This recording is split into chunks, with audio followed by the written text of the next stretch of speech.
Bonjour. Dans cet exemple-là, il s'agit de faire les inéquations de premier degré à une inconnue. L'inconnu, c'est x. Alors, il y a plusieurs situations qui se présentent. D'accord? Il faut savoir que les inéquations de premier degré à une inconnue, ils sont ramenés toutes sous la forme des 4 cas suivants, sous la valeur de a et b. Alors, le plus important, il faut retenir juste la valeur de a.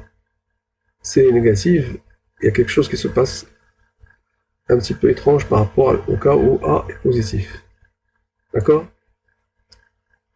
D'accord, on va traiter des exemples très simples. J'ai pris moins de x est égal à 6. Là, j'ai le A est égal à moins 2. Donc, qu'est-ce qui se passe quand je divise par moins 2? 6 sur moins 2, ça fait moins 3, mais le sens de l'inégalité, il a changé. Donc, lorsque j'ai A qui est négatif, le sens de l'inégalité a changé. C'est ça ce qu'il faut retenir. Je place mon axe, je place la valeur de moins 3. Donc x est supérieur, donc c'est du côté droit. X est supérieur, c'est ce côté-là. Donc s est égal à moins 3 plus infini.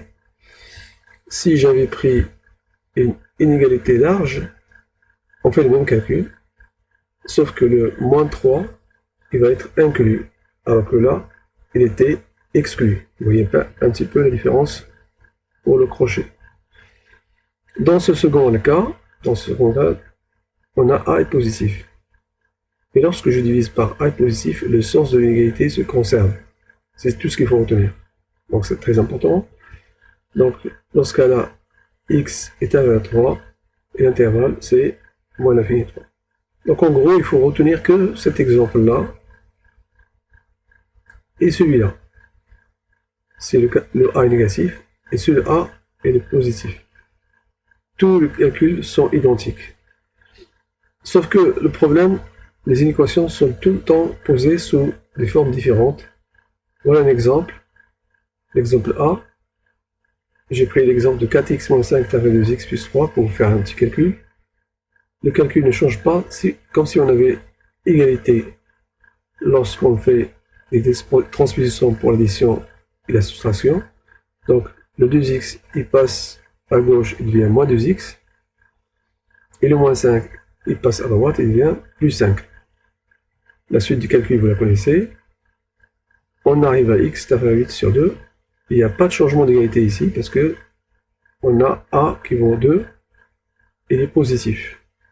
Donc le sens de l'égalité, il est conservé, c'est comme ce cas-là. D'accord? S est égal à moins l'infini 4. J'ai pris un deuxième exemple, qui est différent, bien sûr.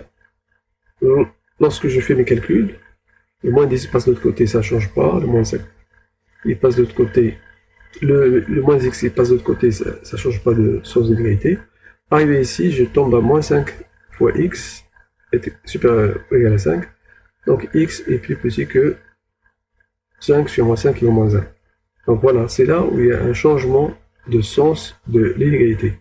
En fin de compte, solution S est égale à moins l'infini moins 1. Je vous remercie.